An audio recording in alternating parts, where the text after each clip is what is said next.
So, answering some questions I've been asked in email regarding energies, spirit, connecting.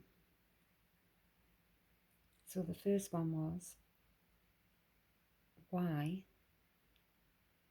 do some spirits come through with messages and some don't? And the only thing, there's a few things, but the main thing, the only thing that I can think of is blocks. So either we're blocking ourselves with disbelief, with fear, or you aren't ready for them to give that message to you. So you may still be grieving and not ready to receive the message. When they do come through, there's usually a reason. They don't just come through to chitter-chatter. There's a message of importance to bring comfort, to bring peace, to bring closure, or a message of guidance to help guide you when you're in desperate needs and needing direction. They can come through to give you hope. They can come through to acknowledge things. For example, if you didn't make it before the past, you didn't get to say goodbyes, they can come through and acknowledge emotions and feelings around that. And the next one was actually, when they come through, it's because it's when they've got something to tell. Do you know? And quite often we hear from people we weren't expecting to hear from. We may go into a reading expecting to hear from our grandmother, grandfather, father, mother, whoever. Quite often it could be someone you least expect because they have the message to deliver. Question 2, why some have gifts? Why some people have gifts and some seem not to? Well, we all have them. I get shot for seeing this, but mostly women. And that's another video to explain that, but that is guided information that I received. But from what I've received of women, the feminine power lies deep within our womb, and we can ignite that. Some of you may call that Kundalini energy. When we ignite that flame, it brings in the feminine. And that's how we ignite. But there are ways. Men can. And from what I can't remember the exact words, so I am going to leave that for another thing. But yeah, it's not solely limited to women. But the reason that some can use those gifts and tap into them and some can't, sometimes it needs a traumatic event, experience, situation that it's kind of a spontaneous activation rather than an intentional one.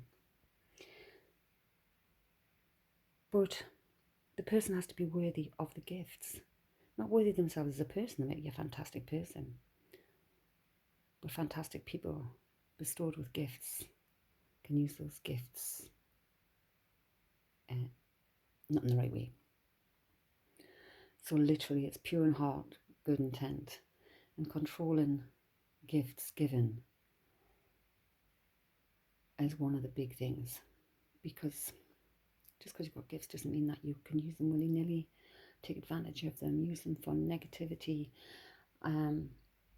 or even use them for good without the permission from the person that you've given it to. So there's a lot to consider when you have gifts and how you use them. Question 3, who are our guides or energies around us?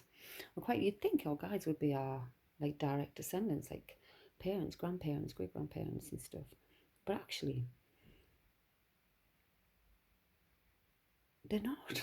Or, in my experience so far, not. And that's through other people. If you look at even famous readers, Matt Fraser and people like that,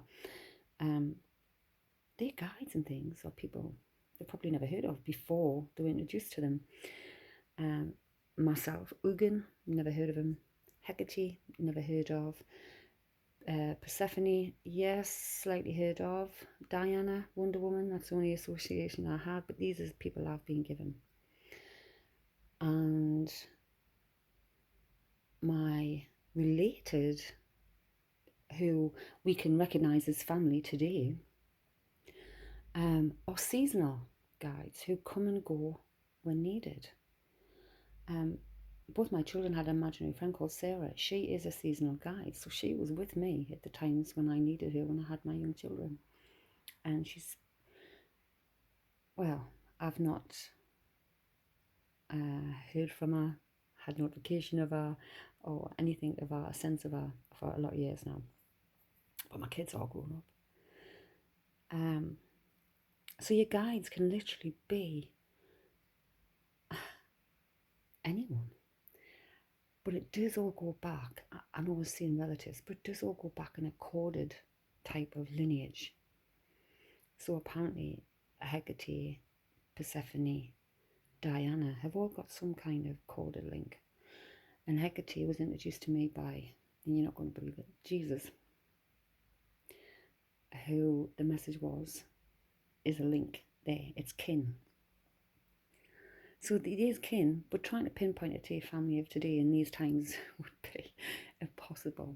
But if you think back to where we all come from, we are all kind of can trace back to similar family. So that was 3. Who are our guides and energies around us? Can we call on anyone? Can we call or speak to anyone we want who has passed, gone before? Simple answer, yes, we can.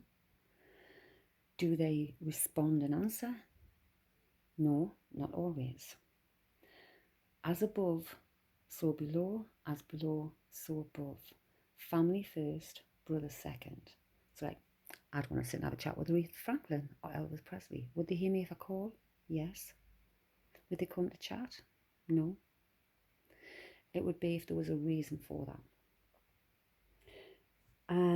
Number 5, why are they here? Why are we able to chat? Why do they try and get messages through to us? Because, can you imagine?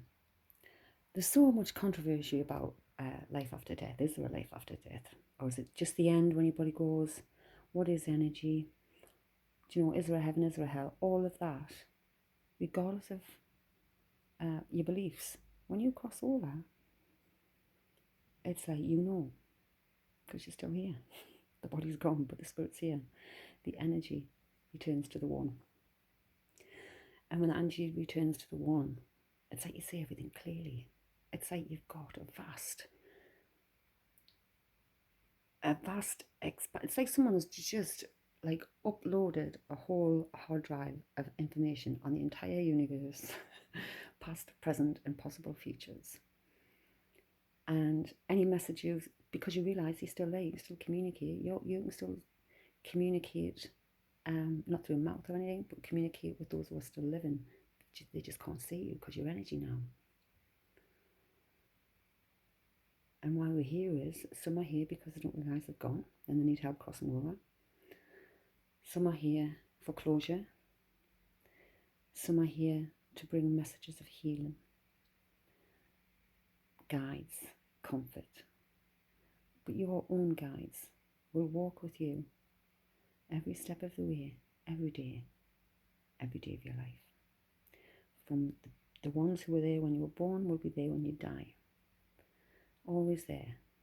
And the more you talk to them, acknowledge they're there, the more you'll understand and feel. Let's come to the last question. How do I connect myself? Well, it took me to near death before I fully accepted it all. But as a child, I did have experiences of seeing things, hearing things and things, but was scared. How would you connect? Be still. Breathe. Use your breath. Clear your mind. And reach out. Ask. when you've asked that question, what do you hear in your inner head, or what do you feel? Make notes and practice. Acknowledging that there is energy there with a conscience who can communicate with you is an amazing thing. Changed my life